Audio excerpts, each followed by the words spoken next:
everybody. I am KP Square, and today we are talking about the movie Just Mercy.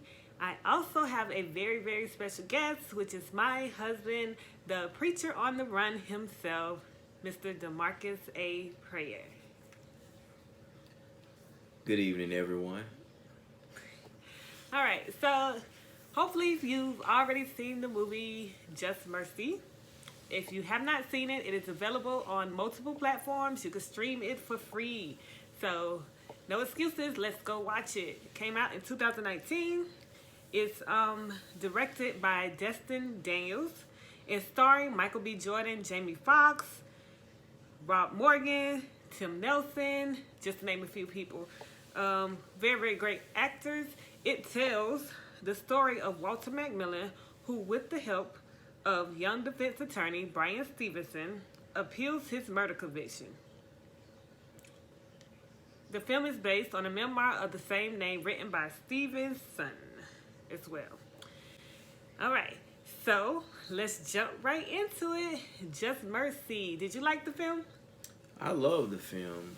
It was a very true film on things that we're even seeing today that's present in our society, especially dealing with our black brothers. Yes. And everything I bring to you is going to be culturally relevant because I'm KP Squared, culturally relevant.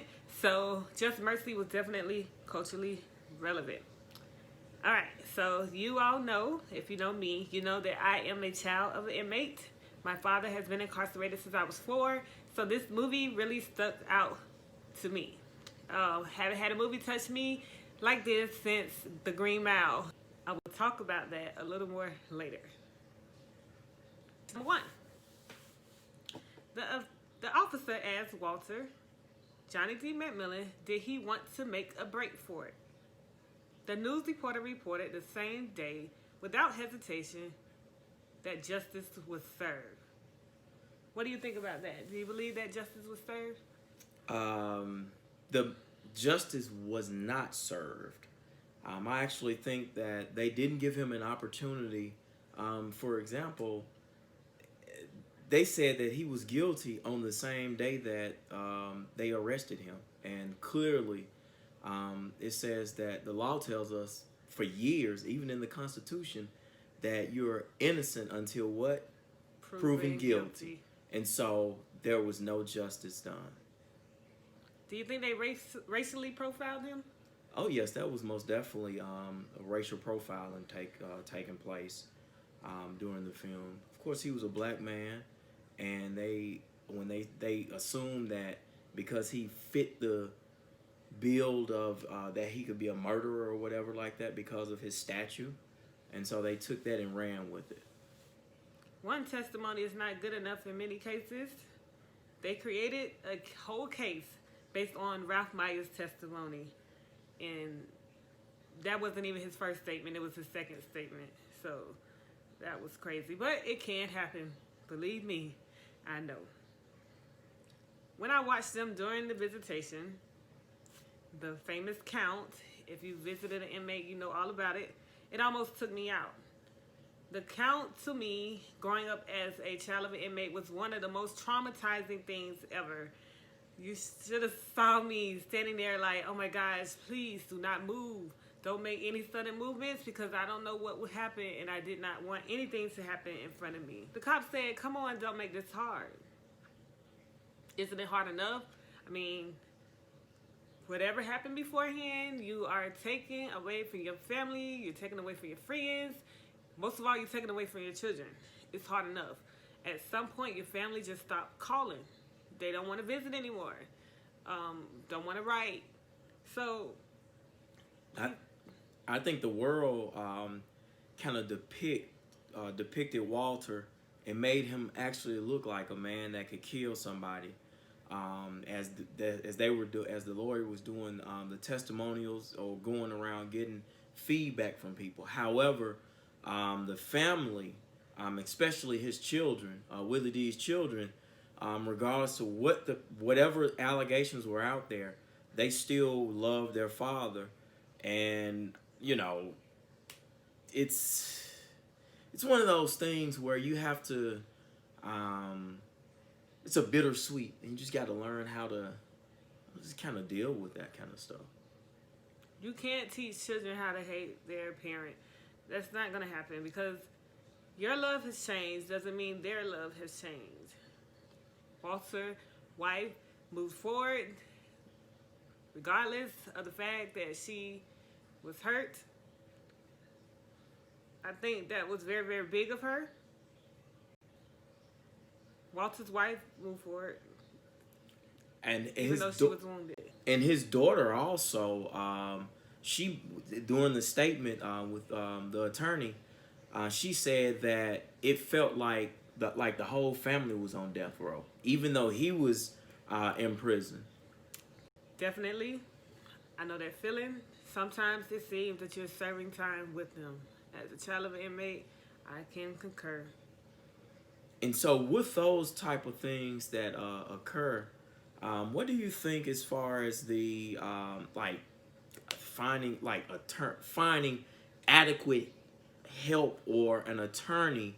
Because you did mention oftentimes they find what is it, public defenders, and of course we know what that is. You know, just trying to keep a brother in the system, a brother or sister in the system, and so it is kind of hard sometimes to find an adequate attorney. What would you suggest, or what? Call 411. I'm just kidding. Monolithic Associates. Girl, Sometimes you crazy. just don't have the money, so you just can't find a proper attorney. Hopefully, you have family members that'll pull through and try to make sure that you're treated the best, and hopefully they could maybe donate money to make sure that you have some type of attorney. And with that, I think even today, and even during, like, even though the movie was depicted, you know, years like as far as the time frame, many people are incarcerated today, still because of inadequate help from an attorney, not being able to afford it, and so people are in prison and incarcerated, and they may be innocent. Right. Costs a lot of money to look at all the evidence. Costs a lot of time not to look for all the evidence. I got a question for the community. That's you out there. Are you a Darnell? Are you sitting on information that can free someone else? Darnell rode with him to work and home. He was there when he got arrested, but Darnell was afraid to speak up because he was afraid of what the state would do to them. Are you watching the inmates' kids struggle, knowing that there is more to the story than what the evidence presented? You may have more information. Are you Darnell? I had a lot of Darnells in my community. I think people try to protect themselves oftentimes and don't realize how many other people lives are at stake, not just the person that is being accused of whatever it is that they've done, whatever crime they've supposedly committed, but it also affects the family and the friends and anybody that's closely attached to that person, as we saw in the movie. The community was impacted, but the Darnell character, he knew, and I think you have to do the right thing regardless. Send pictures to your loved ones. Send pictures of different events. You don't know how that brightens their day. Pictures are needed. Sadly, your loved one is trying to live through you. And with your loved one trying to live through you, if you don't send those pictures, it kind of takes them to another level. That also may have a loved one that's incarcerated, I strongly suggest counseling or getting some kind of mental, I don't want to say mental help, but yeah, that's, for lack of better words, that's what it will be. You get mental help. If you get sick physically, the first place that you go is the doctor. And so, of course, if you got things that are bothering you, that's haunting you, mentally, you want to get help for that. Even in situations like that, with having someone that's incarcerated. Walter told his friend and also another inmate, Herbert, before he was sentenced to death, "You are not alone. We are all with you." He also told him that beforehand that you are sick in the head. You need to be in the hospital. I was thinking about George Floyd while watching this movie and how we are with him. We were with him when, unfortunately, an officer ended up stepping on his neck and cutting off his breath and killing him. Because of a lot of past mistakes, mishaps, a lot of times people are not willing to forgive. And I think Willie D made it clear that even though you are a murderer, that was clear, I'm with you. And I strongly agree with that. Oftentimes, people make mistakes in life, and society will hold those mistakes over that person's head, even if that person has matured and grown and moved forward. And that those same situations or those same issues or whatever it is, people are young. Sometimes when you're young, you make unwise decisions. No matter how old you get, you're gonna always do something that's not appeasing to someone. And so Willie D was able to agree and say, you know what, we got you. We here with you, man.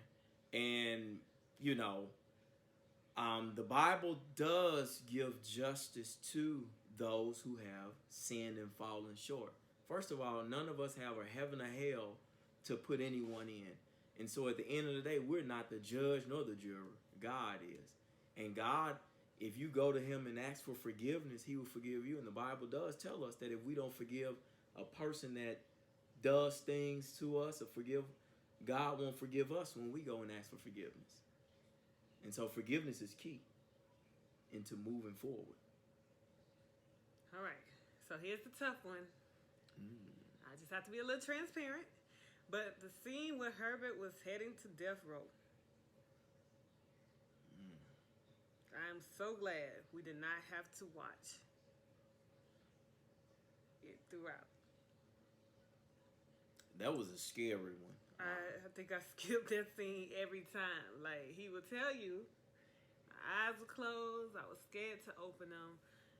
I felt like it was tastefully done in a messed up situation. It's traumatizing.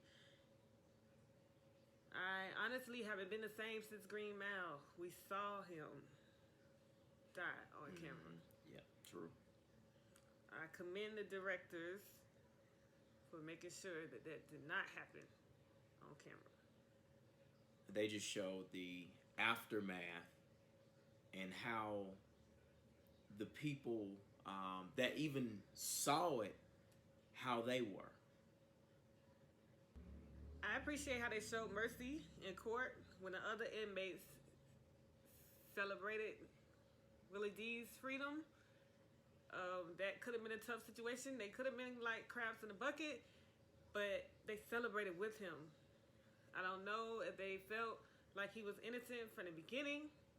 I don't know if they just believed in the attorney that much, but when Walter Lee walked back into that prison with that suit on, jacked up suit, but I was so happy for him. I was so happy for his family. I was so happy for the attorneys. And I was happy that the other inmates got to see that there was hope. I think there was a scene where one of the inmates did tell him that, matter of fact, it was Herbert that said that he deserved to be in prison, but he knew that Willie D wasn't supposed to be in there. And so I think that sometimes people know.